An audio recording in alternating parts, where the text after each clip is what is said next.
Need to block screenshot on WhatsApp profile picture?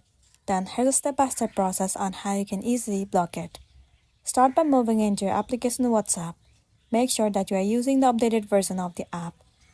Enter your login credentials and log into your specific account. Once logged in, head over to settings at the bottom right corner of the screen. So if you want to block the screenshot on the profile picture, then you do not have to do anything. This feature or the option is set by default. Even if you haven't set up the settings, people will not be able to take the screenshot of your profile picture. It is due to the privacy and restriction of WhatsApp itself. So make sure that you are using the updated version of the app. If not, move into App Store and search for WhatsApp. Click on this app.